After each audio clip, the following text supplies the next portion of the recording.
అట్లాగే వేదిక మీద ఉన్న పెద్దలకు, ముందున్నటువంటి కాంగ్రెస్ కుటుంబ సభ్యులందరికీ స్వాగతం మరొకసారి. అయితే సమయం తక్కువన్నందుకు మిత్రులారా నేను ఒకటే నిమిషం తీసుకుంటా. గల్ఫ్ అనేటటువంటిది మన ప్రాంతంలో 1990 నుంచి కూడా ఎక్కువ మనకు వలసలు జరుగుతూ ఉన్నాయి. ఎన్నో హామీలు ఇచ్చి మన గల్ఫ్ కార్మికులని, ప్రవాసీలను మోసం చేసిండు. ఏ హామీ నెరవేర్చలేదు. అసలు చివరికి ఎన్ఆర్ఐ మినిస్ట్రీ కూడా లేకుండా చేసిండు. మన గతంలో చూసినాం, గల్ఫ్ లో ఎవరైనా ఒక కార్మికుడు చనిపోతే ఎక్స్గ్రేషియా కింద షబీర్ సాబ్ ని అడిగితే 1 లక్ష రూపాయలు, 2 లక్షల రూపాయలు ఇచ్చిండ్రు. శ్రీధర్ బాబు గారు అప్పుడు ఎన్ఆర్ఐ మినిస్ట్రీ ఉన్నప్పుడు వారు ఏ సమస్య వచ్చినా కూడా నేను ఉన్నానని చెప్పి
Congress party working president Mahesh Kumar Goud గారు 2 నిమిషాలు మాట్లాడాల్సి కోరుతున్నాను.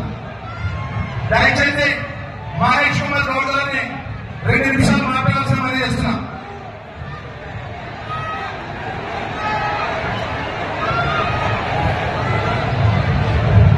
సభాధ్యక్షులు లక్ష్మణ్ గారు, గవర్నర్ రాష్ట్ర ముఖ్యమంత్రులు రేవంత్ రెడ్డి గారు, మీ అందరి శ్రేయోభిలాషి నిరంతరం మీ శ్రేయస్సు గురించి ఆర్మిషన్ అందరి వాడుండి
డబ్బులు భూములు ఎంత ఆగలేదు మనసులో కోట్లకు ఉన్నాం ఆడే కాదు ఆడగట్టే ఎక్కున్నాం మనసు 2 లక్షలు కాదు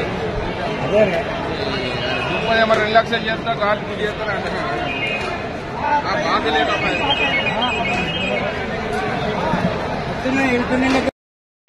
సపోర్ట్ చేస్తే కూడా మనకు అన్యాయం చేసిందో చంద్రశేఖర్ రావు. అయితే ఇప్పుడు 10 సంవత్సరాల కేంద్రంలో ఉన్నటువంటి మోడీ గారు దుబాయ్ కి 7 సార్లు వచ్చింది. కానీ ఏ ఒక్క రోజు గల్ఫ్ సమస్యల మీద కానీ గల్ఫ్ కార్మికులతో కానీ ఒక్క మాట ముచ్చట పెట్టలేదు, ఒక్క రూపాయి వాళ్ళ సంక్షేమానికి ఇవ్వలేదు. అందుకనే ఇవాళ ఒక ప్రశ్నించే గలం ఇవాళ మనకు పార్లమెంట్ లో కావాలంటే తండ్రి సమానులు మన జీవన్ రెడ్డి గారిని మనం భారీ మెజారిటీతో గెలిపించుకుంటే ఇవాళ మనకు పార్లమెంట్ లో ప్రశ్నించే తత్వం ఏర్పడుతుంది. ఇవాళ కాంగ్రెస్ పార్టీ ఏప్రిల్ 16వ తారీఖున రేవంత్ రెడ్డి గారు గల్ఫ్ భరోసా పేరుతోన్న ఇవాళ 500 కోట్లతో గల్ఫ్ సంక్షేమ నిధిని ఏర్పాటు చేస్తానని మాటిచ్చారు. ఆ మాటకు కట్టుబడి ఇవాళ మనం అందరం కూడా మొన్ననే చూసాం. వేములవాడలో 2 కార్మికులు గల్ఫ్ లో చనిపోతే ఆది శ్రీనివాస్ ఎమ్మెల్యే గారు 5 లక్షల రూపాయల ఎక్స్గ్రేషియాని ముఖ్యమంత్రి ద్వారా వెంటనే శాంక్షన్ చేయించిండ్రు. ఇది ఎందుకంటే ఒక సమస్య, ఒక ఊరి సమస్య కాదు. 15 లక్షల మంది ఇవాళ గల్ఫ్ లో మన నిజామాబాద్, కరీంనగర్, ఆదిలాబాద్ నుంచి ఇటు పార్షల్ జైరాబాద్ పార్లమెంట్ నుంచి పనిచేస్తున్నారు. రోజు చాలా ఇంపార్టెంట్ ముఖ్యమైన ఎలక్షన్. 1952 నుంచి ఎలక్షన్స్ వస్తూనే ఉన్నాయి. కానీ ఈ ఎలక్షన్ ఇది విచిత్రమైన ఎలక్షన్ ఉంది. ఈ ఎలక్షన్ లో ఈ బాబాసాహెబ్ అంబేద్కర్ రాసిన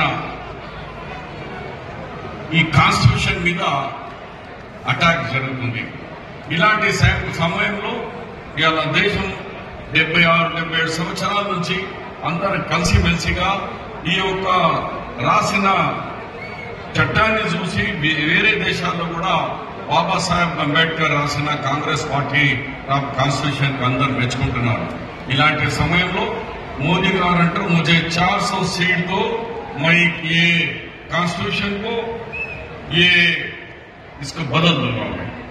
కాబట్టి మనం జాగ్రత్తగా ఉండాలి. ఇవాళ అన్నదమ్ములుగా అందరం కలిసిమెలిసి ఉంటున్న దానికి 10 సంవత్సరాలు ఏం చేసిన మోదీ గారు అంటే అది చెప్పాడట. ఎంతమందికి ఉద్యోగాలు అది చెప్పాడట. దేశాన్ని స్వతంత్రం వచ్చినాక ఏం అభివృద్ధి చేసినా 10 శాతం ఎన్ని ఇండస్ట్రీస్ వచ్చినాయంటే చెప్పాడట. ఎలక్షన్స్ శక్తి అంటే ఎవరు? జీవన్ రెడ్డి గారు. వ్యక్తి అంటే ఎవరు? అనిరుద్ గారు. ఒక సామాన్యుడు, ఒక బిజినెస్ మెన్ కు జరుగుతున్న ఎలక్షన్స్. మనకు కావాల్సింది ఎవరు? సోదరు వల్ల మనకు ఒక సామాన్యుడు కావాలా, మనకు వెన్నట్టు ఉండి నడిచే నాయకుడు కావాలా. అది ఎవరైతే ఉన్నారో మన జీవన్ రెడ్డి గారు కనుక దయచేసి సీఎం గారు వస్తున్నారు కనుక మీ అందరినీ పేరు పెరిగిన కోరుతున్నది ఒకటే, మీరే కాకుండా తెలంగాణ ఉద్యమంలో పిల్లలు మన చేతు పట్టి ఒట్టు పెట్టి ఎట్లా వేయించుకున్నారో ఇవాళ పెద్దలు ఎవరైతే ఉన్నారో పిల్లల్ని అదే టైప్లా తెలంగాణ ఇచ్చిన సోనియా గాంధీ రుణం తీసుకుంటూ మన జీవన్ రెడ్డి గారిని అత్యధిక మెజార్టీతో పార్లమెంట్ కు పంపించాలని కోరుకుంటూ ఒక రైతు బిడ్డకు జరుగుతున్న పోరాటం ఇది. మనందరం జీవన్ రెడ్డి సాబ్ గారికి పెద్ద మెజార్టీ ఇచ్చి గెలిపించాలని మీ అందరినీ వేడుకుంటున్నాను. జైత్యాల ప్రజలకు, కోరుట్ల ప్రజలకు జరుగుతున్న యుద్ధం ఇది. ఈ యుద్ధంలో మనం కోరుట్ల జైత్యాల నుండి ఎంపీగా నిలబడుతున్నారు జీవనన్న.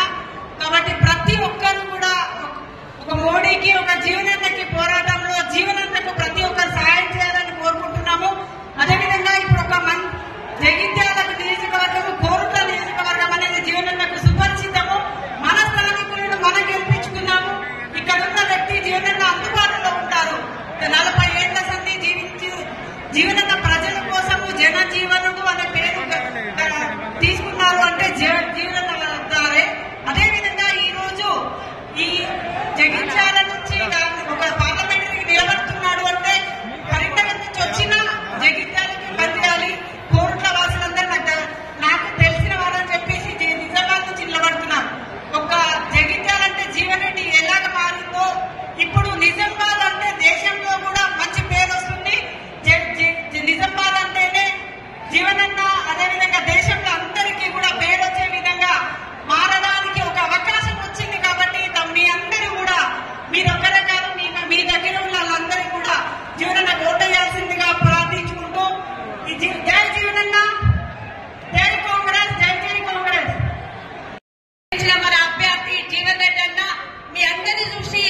గెలుస్తారన్నట్టు ఈ సందర్భంగా నేను తెలియజేస్తా ఉన్నాను.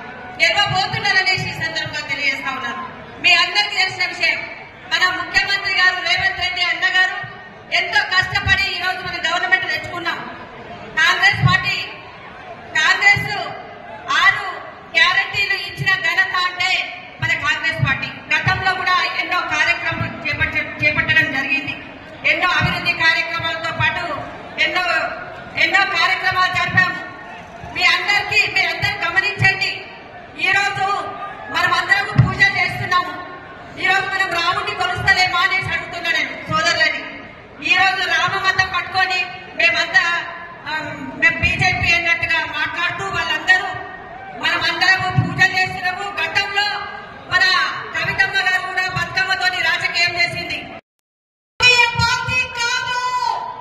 మన భారతదేశం కల్పించినటువంటి మన భారతదేశం యొక్క చరిత్ర అవునా కాదా? ఈరోజు తెలంగాణ రాష్ట్రం నుంచి 3 జెండాల రంగ మన యొక్క జెండాకి ఒక సూర్యుడు ఎవరు? రేవంత్ అన్న. మన తరపున పోరాడటానికి ఒక బాహుబలిగా ఉన్నది ఎవరు? రేవంత్ అన్న. ఆ రేవంత్ అన్నకి ఒక చేయూతనిస్తూ సమిష్టిగా ఉన్నటువంటి వేదిక మీద ఉన్న కాంగ్రెస్ పార్టీ పెద్దలందరికీ కూడా నా శిరస్సు వచ్చి నమస్కారాలు తెలియజేస్తూ, ఈ రోజు జరిగినటువంటి పార్లమెంట్ ఎన్నికలు ఒక ఎత్తైతే ఈ రోజు జరగబోయే పార్లమెంట్ ఎన్నికలు ఒక ఎత్తు. ఓటు వేసే ప్రతి ఒక్కరూ గుర్తుపెట్టుకోవాల్సింది ఏంటి అంటే, ఒకప్పుడు గాంధీ గారు హయాంలో పట్టు కట్టే వాళ్ళకు మాత్రమే ఓటు హక్కు ఉండేది. ఆ తర్వాత నెహ్రూ గారి హయాంలో రాజ కుటుంబాలు, వందేకరాలు పొలము ఉన్న వాళ్ళకి మాత్రమే ఓటు హక్కు ఉండేది. ఆ తర్వాత వల్లభాయ్ పటేల్ గారి హయాంలో డిగ్రీ చదివిన వాళ్ళకు మాత్రమే ఓటు హక్కు ఉండేది.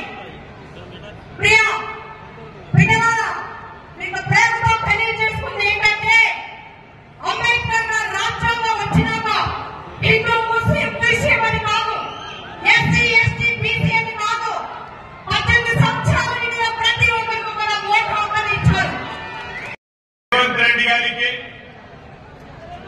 అదేవిధంగా నిజామాబాద్ పార్లమెంటు ఎన్నికల ఇన్ఛార్జ్ పెద్దలు మాజీ మంత్రివర్యులు సుదర్శన్ రెడ్డి గారికి, జిల్లా కాంగ్రెస్ అధ్యక్షులు సోదరులు లక్ష్మణ్ కుమార్ గారు, అదేవిధంగా మిత్రులు నరసింహరావు గారు, మరి సహచర మంత్రివర్గ సోదరులు పొన్నం ప్రభాకర్ గారు, సహచర శాసన సభ్యులు, అదేవిధంగా పెద్దలు మాజీ మంత్రివర్యులు, వేదికపై ఆసనులైన మరి ప్రదేశ్ కాంగ్రెస్ కమిటీకి సంబంధించి, జిల్లా కాంగ్రెస్ పార్టీకి సంబంధించిన పెద్దలు, ఈరోజు వివిధ స్థాయిలో ఉన్న ప్రజాప్రతినిధులు, ఈరోజు జగిత్యాల గాని కోరుట్ల నియోజకవర్గాలకు సంబంధించిన మా అక్కలు, చెల్లెలు, అన్నలు, తమ్ములు, పాత్రికేయ మిత్రులందరికీ హృదయపూర్వకంగా నమస్కారం.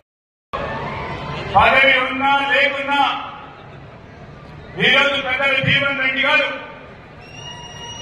మరి కాంగ్రెస్ పార్టీ పక్షాన అఖిల భారత కాంగ్రెస్ కమిటీ అధ్యక్షులు మల్లికార్జున్ ఖార్గే గారు, రాహుల్ గాంధీ గారు,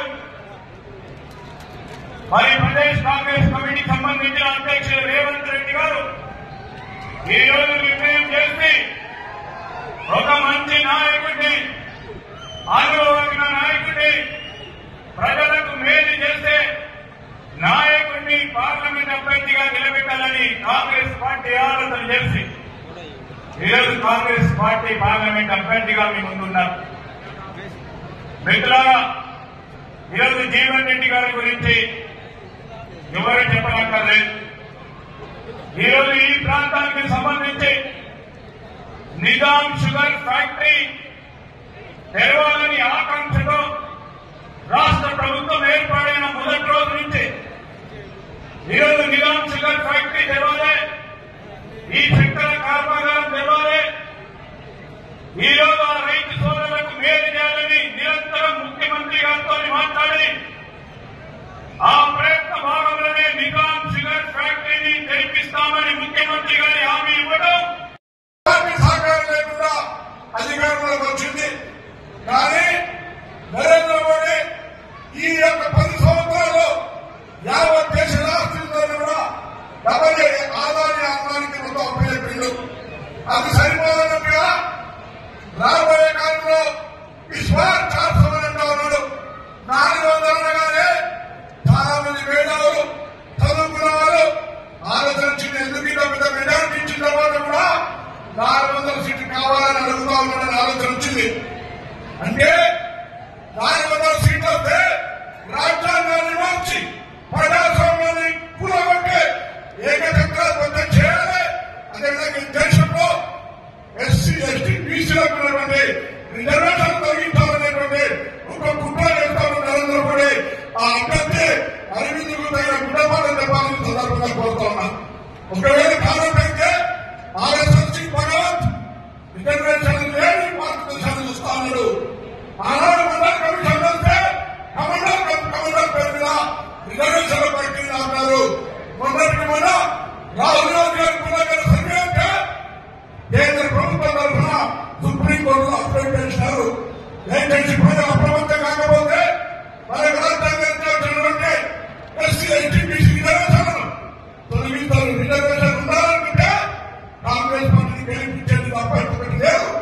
ఒక్క బీజేపీని గెలిపించిన ఈ తెలంగాణకి ఒక్క బీజేపీని గెలిచిన అది మొత్తం సమాజానికి ప్రజాస్వామ్యానికి ప్రమాదం. దయచేసి అందరూ ఆలోచించాల్సిన కోరుతూ ఈ రోజు కంగారు పట్టుకొని రేవంత్ రెడ్డి గారు వారి నాయకత్వంలో తెలంగాణ ప్రభుత్వం ఇప్పటికే కులగల సర్వే చేస్తూ ఉంది. కొత్తగా అనేక పరిణామాలు కల్పించి కార్పొరేషన్ ఏర్పడింది. వారి అభ్యర్థులకు ప్రభుత్వం కృషి చేస్తుంది. ఇది కావాలన్నా మనం అదే నియంత్రణ కింద లీడర్షిప్ కింద పనిచేద్దామా ఒక్కసారి ఆలోచన చేయాలని కోరుతూ పెద్దలు జీవన్ రెడ్డి గారిని వారి అనుభవించా వారి ఆలోచన పార్లమెంట్ గెలిపించాలని కోరుతుంది. నమస్కారం చెప్తుంది. సార్ ఈ రోజు దాదాపు ఇక్కడ 15,000 మహిళలు వచ్చినారు. సార్ ముఖ్యమంత్రి గారు కేవలం మనము సంక్షేమ పథకాలు మీరు ప్రవేశపెట్టిన 6 గ్యారంటీల కోసం మీలను చూసేందుకు ఇలా దాదాపు 12,000 మంది గొరుగా పెళ్లి నుంచి జగిత్యాలకు దాదాపు 12,000 మహిళలు వచ్చారు. మీరు ఇచ్చిన ఉచిత బస్సు రవాణా సౌకర్యం కోసం వారు మీకు సంతోషం తెలుపుతానికి ఈరోజు ఇక్కడికి గొరుటకు మెట్పల్లి నుంచి జగిత్యాల నుంచి రావడం జరిగింది.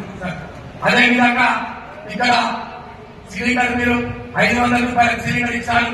వివిధ మనం ఇచ్చిన హామీలు చాలా మటుకు అమలైనవి కాబట్టి ఇక్కడ ప్రజలు సంతోషంగా మీ సభను చూసేందుకు మరియు మిమ్మల్ని కలిసేందుకు మీరందరూ ఇక్కడికి వచ్చినందుకు మీకు మరొకసారి ధన్యవాదాలు తెలియజేస్తున్నాను. అదేవిధంగా ఇక్కడ మరి మొన్న నాకు నేను తెలుసుకున్నాను దీంతో మరి ఇలా అరవింద్ గారు ఇక్కడికి వచ్చి ఎందుకు పోటీ చేసినారో తెలియదు సార్. మరి ఇక్కడ మరి ఆకులరెడ్డిని మీకు టికెట్ ఇప్పిస్తా అని జైలు వెంకట్ మీకు టికెట్ జైలు సునీతకు రెడీ అయితే నీకు టికెట్ మరి ఇట్లా మరి పద్మశాలి అయితే నువ్వు నవ్వేను ఇంటి పేరు మోసం చేసి ఆఖరి తన ఇక్కడ పోటీ చేసి సార్ మమ్మల్ని కూడా పెట్టడానికి వచ్చిండు. టీఆర్ఎస్ లో బీజేపీ ఇక్కడ ఓపెన్ చేసుకుని ఏదైతే కాంగ్రెస్ పార్టీ బలంగా ఉన్నదో పెద్ద జీవన గారిని నన్ను గురించి కనిపిస్తుంది. అదే తప్ప మీకు చూసిన ప్రజల విశ్వాసం అధికారం పెట్టినాక గత 10 సంవత్సరం మరి కార్యక్రమం పోలీసులు మన పార్టీ మరియు ప్రజా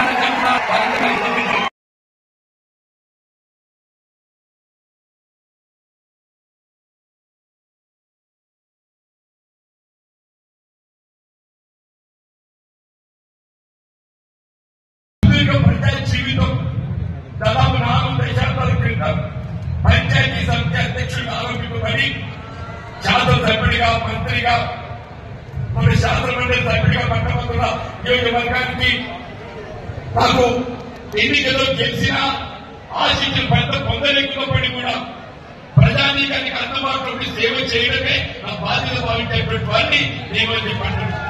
మరి ఈ ప్రాంతంలో రైతాంగానికి ఎప్పుడు ఏ సమస్య వచ్చినా కానీ చెప్పండి మేము అందుబాటులో ఉండేటువంటి వ్యక్తిని నేను చెప్పండి.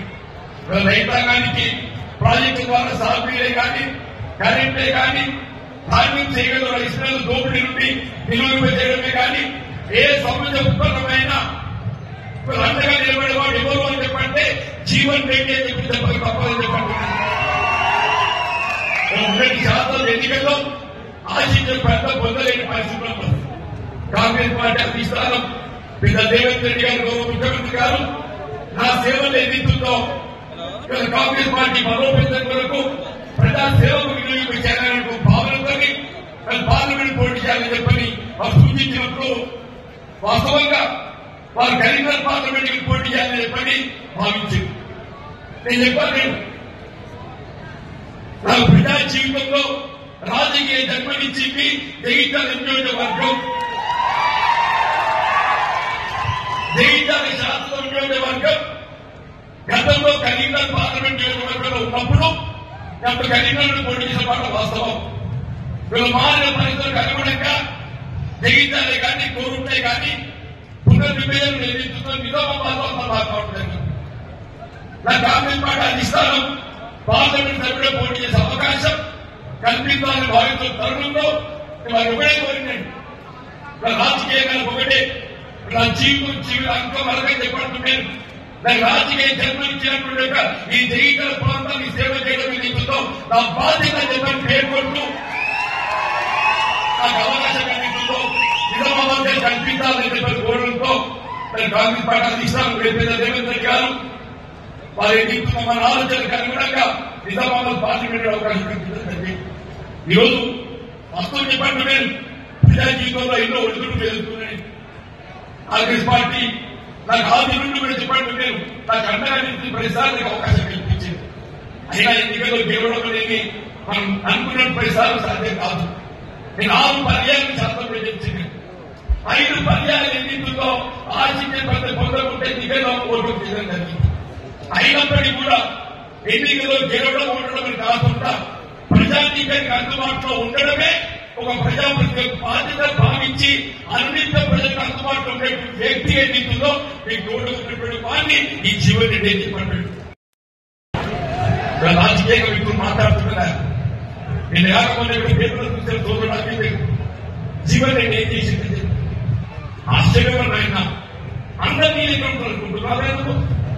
నువ్వు 5 సంవత్సరాలే పార్లమెంట్ సభ్యుడి వ్యక్తిగా ఎన్నడైనా నువ్వు ఎన్నికలు చేసిన వాగ్దానమే కానీ ఇతరత్రా కానీ చేసిన కార్యక్రమం నిజామాబాద్ పార్లమెంట్ నియోజకవర్గానికి సంబంధించే కానీ ఈ ప్రాంతంలో కానీ బస్సు బోర్డు 5 రోజులు తెస్తా చెప్పారు. 5 సంవత్సరాలు గడిచింది. నువ్వు ఎక్కడ ఏర్పాటు చేసి చెప్పంటే ఒక్క 5 సంవత్సరాలు మరొకసారి అవకాశం చెప్పాడు. జగన్ కర్మగారు ప్రోగ్రాం చేస్తా చెప్పాడు. 5 సంవత్సరాలు గడిచిపోయింది. ఏమైందని ఆయన చెప్పంటే మరొకసారి అవకాశం ఏం చెప్పాడు. నేనంటున్నా ఆనాడు కవిత గారికి అవకాశం ఇస్తే జగన్ గారికి ముందు వేసి నీకు అవకాశం ఇస్తే 5 సంవత్సరాలు నీ విలాసవంతమైన జీవితానికి అలవాటు పడి ఈ ప్రాంత రైతాంగం ఏమిస్తుందో అష్ట కష్టాలు పాలు చేసినటువంటి వాడివి నువ్వు. నీ మళ్ళీ నీకు అవకాశం ఏమనిపిస్తుందే చెప్పండి. నేను జీవన్ ఏం చేశాడా రాజున్నాడు ఎలా చెప్పండి. నేను రైతాంగానికి అండగా నిలబడే విధంగా యావత్ ఉత్తర తెలంగాణలోనే అతిపెద్ద మామిడి మార్కెట్ జగిత్యాల కేంద్రానికి ఏర్పాటు చేశారని యావత్ తెలంగాణలో రాష్ట్రానికి పైగా ఏ పదం కోటి వ్యవసాయ జగన్తో కోటి కింద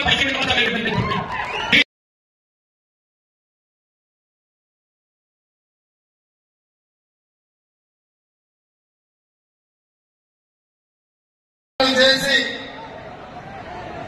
కార్మికులు నిర్మించిన కార్మికుల త్యాగాలతో కార్మికుల పోరాటంతో ఏర్పడ్డ ఈ తెలంగాణ రాష్ట్రంలోని సింగరేణి కార్మికులు, ఆర్టీసీ కార్మికులు, విద్యుత్ కార్మికులు, మా రిక్షా ఆటో కార్మికులకు అందరినీ కూడా మేడే శుభాకాంక్షలు తెలియజేస్తున్నాం. ఈ కార్మికుల యొక్క త్యాగాలు, ఈ కార్మికుల యొక్క సాహసోపేతమైన పోరాటాలతో ఈరోజు తెలంగాణ రాష్ట్రం ఏర్పడ్డది. మిత్రులారా, నిజామాబాద్ పార్లమెంటు నియోజకవర్గం నుంచి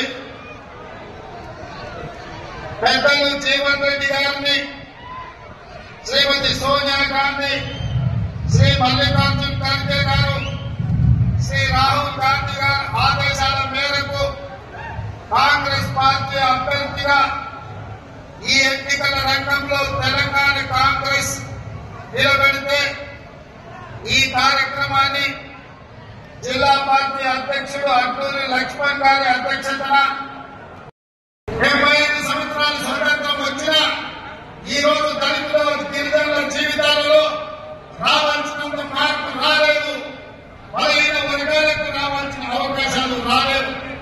అందుకే రాహుల్ గాంధీ గారు కన్యాకుమారి నుంచి కాశ్మీర్ వరకు 150 రోజులు 4000 కిలోమీటర్లు పాదయాత్ర చేసినప్పుడు బలహీన వర్గాలకు సంబంధించిన డాక్టర్లు, ఇంజనీర్లు, లాయర్లు, ఐఏఎస్లు, ఐపీఎస్లు, పీజీలు, పిహెచ్డీలు చదువుకున్న విద్యార్థులు రాహుల్ గాంధీ గారిని కలిసి ఈ దేశంలో మేము 52% ఉన్నాం, మా జనాభా లెక్కలు వేయండి, మా జనాభా దామాష ప్రకారం మాకు రిజర్వేషన్ ఇవ్వండి, మాకు నిధులను కేటాయించండి, మేము కూడా ఈ సమాజంలో భాగస్వాములమే, ఈ దేశ నిర్మాణంలో మాకు సముచితమైన అవకాశం ఇవ్వండి అని చెప్పి ఈ వర్గాలకు సంబంధించిన నాయకులు వచ్చి రాహుల్ గాంధీ గారిని కలుసుకున్నారు. కాంగ్రెస్ పార్టీ సామాజిక స్పృహతోటి, సామాజిక న్యాయం చేయాలన్న ఆలోచనతోటి రాహుల్ గాంధీ గారు స్పష్టంగా తెలంగాణ రాష్ట్రంలో కాంగ్రెస్ ను అధికారంలోకి తీసుకురండి, తప్పకుండా బీసీ జనాభా లెక్కలు కట్టి మీకు నిధులు నియామకాలకు అవకాశాలు కల్పిస్తామని మాట ఇచ్చారు. ఆ మాట ప్రకారం ఇవాళ ఈ దళితులు, గిరిజనులు, బలహీన వర్గాలు కాంగ్రెస్ పార్టీగా నిలబడి 10 సంవత్సరాలు తెలంగాణ రాష్ట్రాన్ని పట్టి పీడించి ఈ రాష్ట్రాన్ని సర్వనాశనం చేసి 10 ఏళ్లలో 100 ఏళ్లకు సరిపోయే విధ్వంసం చంద్రశేఖరరావు చేసి ఈ రాష్ట్రాన్ని ఇస్తుంటే మీరందరూ కలిసికట్టుగా అందరూ నిలబడి ఈనాడు ఇందిరమ్మ రాజ్యాన్ని, కాంగ్రెస్ ప్రభుత్వాన్ని తీసుకొచ్చింది. आपको 300 पिछले बार मिले और इस बार भी कुछ कम मुझे इधर 300 मिले तो सरकार बनाने वाले हैं, क्यों 400 मांग रहे हैं? तो भारतीय जनता पार्टी के लोग ये कह रहे हैं कि पार्लियामेंट में 2/3 मेजॉरिटी अगर उन लोगों को मिलेगा वो संविधान को बदलने के लिए मौका मिलेगा. అంటే ఈసారి 400 సీట్లు వస్తే రాజ్యాంగాన్ని మార్చాలంటే పార్లమెంట్ లో 2/3 మెజారిటీ ఉండాలి. అందుకే 400 సీట్లు తీసుకొని రాజ్యాంగాన్ని సమూలంగా మార్చి రిజర్వేషన్లను రద్దు చేయాలని ఈ రోజు ఆర్ఎస్ఎస్, బీజేపీ కుట్రలో భాగంగా ఈ రోజు వాళ్ళు ప్రయత్నం చేస్తున్నారు. కానీ నేను అడుగుతున్నా, నీకు రిజర్వేషన్ ఇచ్చి, నీకు విద్యలో రిజర్వేషన్ ఇచ్చి, నీకు ఉద్యోగాలలో రిజర్వేషన్ ఇచ్చి, ఇవాళ మీకు రాజకీయాలలో రిజర్వేషన్ ఇచ్చినందుకే అడ్డూరి లక్ష్మణ్, గౌపల్లి సత్యనారాయణ, మేడిపల్లి సత్యం లాంటి వాళ్ళు ఎమ్మెల్యేలు, విప్పులైన దామోదర్ రాజ నరసింహ గారు మంత్రులైన, మట్టి విక్రమార్క గారు ఉప ముఖ్యమంత్రి అయిన, ముఖ్యమంత్రి నరేంద్ర మోడీ, ఈ దేశ హోంశాఖ మంత్రి అమిత్ షా నా మీద పడబట్టి ఢిల్లీలో కేసు పెట్టింది. ఎవరైనా పిల్లలంటే కేంద్ర హోంశాఖని స్వయంగా రేవంత్ రెడ్డి బీసీలను, ఎస్సీలను, ఎస్టీలను జాగ్రత్త చేస్తుండు, వాళ్ళ రిజర్వేషన్ల రద్దు మీద ఊరు దీన్ని ప్రచారం చేస్తుండు. ఆయనను అత్యంత అరెస్ట్ చేయాలని ఢిల్లీలో కేసు పెట్టింది. నేను అడుగుతున్నాను మిత్రులు, ఒకవేళ నేను మాట్లాడింది తప్పైతే ఈయన బీజేపీ నాయకులు లేదా, ఈయన మీ ఎంపీ ధర్మపురి అరవింద్ బీజేపీ కదా, పక్కన బండి సంజయ్ బీజేపీ కదా, ఆ పక్కన కిషన్ రెడ్డి గారు కేంద్ర మంత్రి కదా, తెలంగాణలో ఎందుకు కేసు పెట్టలేదు, ఎందుకు ఫిర్యాదు చేయలేదంటే ఈయన ఇన్కమ్ ట్యాక్స్ సిబిఐ కాదు, ఈ రోజు ఢిల్లీ పోలీసులను కూడా ఉపయోగించి మనల్ని భయపెట్టాలని చూస్తుంది. నేను అడుగుతున్న మిత్రులారా, ఇక్కడ చాలా మంది యువకులు 10 ఏళ్ళు చంద్రశేఖరరావు చేసింది ఇదే కదా. మన కార్యకర్తల ఆస్తులు ధ్వంసం చేసిండు, అక్రమ కేసులు పెట్టిండు, హత్యలు చేయించిండు. ఆయన కార్యకర్తలు ఎవరు చంద్రశేఖరరావుకు లోకలేదు. తిరగబడి చంద్రశేఖరరావు 100 వ్యక్తులు జరిగిన డిసెంబర్ ఎన్నికలు కేసులు భయపడతామా సోదరులారా? మీ సోదరుడు మీ రేవంత్ కేసులకు భయపడతాడా? చంద్రశేఖరరావు చెర్లపల్లి జైలుకు పోతే భయపడ్డమా? చెంచల్గూడ జైల్లో బంధిస్తే భయపడ్డమా? తిరగబడి కొట్లాడినాం, కేసులు పెట్టినోని ఇవాళ పండ పెట్టినాం, కోతి తీసి పాతి పెట్టినాం. నేను అదే మాట చెప్పదలుచుకున్న బీజేపీ నాయకులకు, మీరు ఢిల్లీలో పోలీసులు ఉండొచ్చు, ఈడీ ఉండొచ్చు, ఇన్కమ్ ట్యాక్స్ ఉండొచ్చు, సిబిఐ ఉండొచ్చు, మీ దగ్గర నా దగ్గర 4 కోట్ల తెలంగాణ ప్రజలు, 50 లక్షల తెలంగాణ యువకులు. ఈ 50 లక్షల తెలంగాణ యువకులతోనే తెలంగాణకు వచ్చిన దరిద్రం, చీడను పీడను చంద్రశేఖరరావు వదిలించడం. మా వాళ్ళ దెబ్బకు చంద్రశేఖరరావు నడుమిరిగి ఊర్ల బొక్కలు పడి బొక్కలిరిగి ఊర్ల పడ్డాడు. మరి ఇవాళ గుజరాత్ నుంచి వాళ్ళిద్దరు కూడా బయలుదేరి నిన్నటికి నిన్న మోడీ గారు వచ్చారు. ఆయన ఈ దేశ ప్రధానమంత్రి, ఆయన గౌరవించాల్సిన బాధ్యత మన మీద ఉన్నది.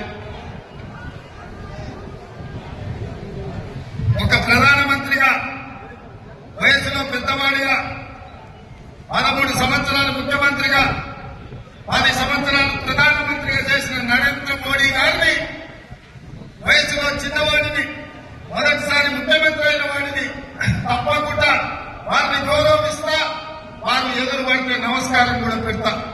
కానీ నరేంద్ర మోడీ గారు ఈ దేశ ప్రధానమంత్రిగా కాకుండా గుజరాత్ వాడిగా తెలంగాణకు వచ్చి తెలంగాణలో మనల్ని తిట్టిండు, మనల్ని శాపించిండు, మనల్ని దెబ్బతీయాలని కుట్ర చేస్తున్నాడు. ఎవరైనా ఎన్నికలప్పుడు వస్తే ఈ ప్రాంతానికి ఏమి ఇస్తారో, ఈ ప్రాంతానికి ఏం తెస్తారో చెప్పాలి. ఇవాళ నిన్నది చెప్పలేదు. గతంలో కాంగ్రెస్ పార్టీ బయ్యాల ఉక్కు కర్మాగారం ఇచ్చింది, దాన్ని రద్దు చేసిండు. రైల్వే కోచ్ ఫ్యాక్టరీ ఇచ్చిండు, కాజీపేటలో రద్దు చేసిండు. ఐటీఐఆర్ కారిడార్ ఇచ్చిండు, రద్దు చేసిండు. ఐఐటీలు ఇచ్చిండు, రద్దు చేసిండు. పాలమూరు రంగారెడ్డి ఎత్తిపోతల పథకానికి జాతీయ హోదా ఇస్తే రద్దు చేసిండు. అంతెందుకు మీకుండే పాటు పేపర్ రాసించాడు, 5 రోజులలో పసుపు బోర్డు ఇస్తా అని. 5 ఏళ్ళు ఆయన ఇయ్యలే. నరేంద్ర మోడీ గారు ఏమైనా అది చెప్తారేమని నేను అనుకున్నా. నిజామాబాద్ కు పసుపు బోర్డు ఇస్తాను, ఇస్తున్నాం తీసుకోండి ఆ రైతులకు అని. చక్కెర కర్మాగారాన్ని ఇయ్యాలొచ్చి మాటలు చెప్తున్నాడు. పసుపు గిట్టుబాటు ధర లేదు, ఎర్రజొన్నలు గిట్టుబాటు ధర లేదు, మొక్కజొన్న గిట్టుబాటు ధర లేదు. మీ చెరుకు కర్మాగారం తెరిచే పరిస్థితులు లేవు. ఇవేమీ చెప్పలే. కాంగ్రెస్ పార్టీని ఈ దేశంలోనే లేకుండా చెయ్యాలి అని వారు అంటున్నారు. కాంగ్రెస్ ముక్త భారత్ అంటున్నాడు. నేను అడుగుతున్నా, కాంగ్రెస్ ముక్త భారత్ అంటే మేము ఇచ్చిన రిజర్వేషన్లు రద్దు చేయడమే కదా? కాంగ్రెస్ ముక్త భారత్ అంటే మేము ఇచ్చిన తెలంగాణను అవమానించడమే కదా? దీనికోసం నరేంద్ర మోడీ గారు 7 విమానాలు వేసుకొచ్చి మెదక్ జిల్లాలో మీటింగ్ పెట్టి మనం తిట్టిపోతాడా? ఇదే కాదు, నేను ముఖ్యమంత్రి అయిన తర్వాత వారిని కలిసిన హైదరాబాద్ నగరానికి మెట్రో రైలు రావాలి, ఆ నగరం విస్తరించింది, విశ్వ నగరం అయ్యింది, దీనికి మెట్రో రైలుకు అనుమతులు ఇవ్వండి, నిధులు ఇవ్వండి అన్న. అనా పైసీ ఇవ్వలే, ఆ మాట ఊసెత్తలే. మూసీ రివర్ ఇవాళ మురికి కూపంగా మారింది. హైదరాబాద్ లో ఉండే కాలుష్యం అంతా మూసీ చెరువులోనే, మూసీ రివర్ లోనే పోతుంది. దాన్ని ప్రక్షాళన చేసి మూసీ రివర్ ఫ్రంట్ చేయాలి, మూసీ రివర్ డెవలప్మెంట్ ఫ్రంట్ కావాలి అని అడిగిన. ఏమాత్రం ఇయ్యలేదు.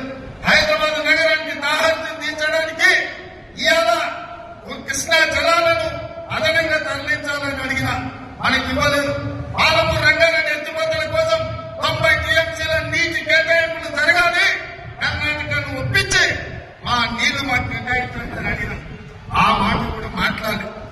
మరి నేను అడుగుతున్నా నరేంద్ర మోడీ గారు, పార్లమెంటులో తెలంగాణ రాష్ట్రం గురించి కాంగ్రెస్ తలుపులు మూసి లైవ్లు కట్ చేసి తెలంగాణ ఇచ్చింది, తల్లిని చంపే బిడ్డను బతికించిందన్న. తెలంగాణను అవమానిస్తావు, తెలంగాణకు నిధులు ఇవ్వవు, తెలంగాణకు నీళ్ళ కేటాయింపులు ఇవ్వవు. ఇవేమీ చేయకపోను ఇవాళ ధైర్యంగా వచ్చి తెలంగాణలో ఓట్లు అడుగుతున్నాడు నరేంద్ర మోడీ గారు. మేము కుట్ర చేయలేదంటున్నాం. నేను మీడియా మిత్రుల ద్వారా ఇవాళ చెప్పదలుచుకున్నా.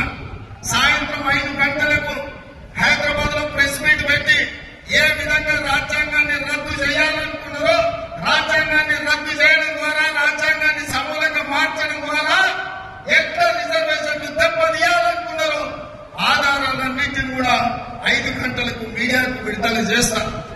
దేశ ప్రధానమంత్రి అబద్ధం చెప్తున్న నరేంద్ర మోడీ గారు, మీ స్థాయికి, మీ హోదాకు ఇది తగదు. ప్రధానమంత్రి గారు, మీరు మీ పార్టీ 2000 సంవత్సరంలోనే రాజ్యాంగాన్ని సమూలంగా మార్చడానికి కమిషన్ నియమించారు. మీరు గెజిట్ నోటిఫికేషన్ ఇచ్చారు.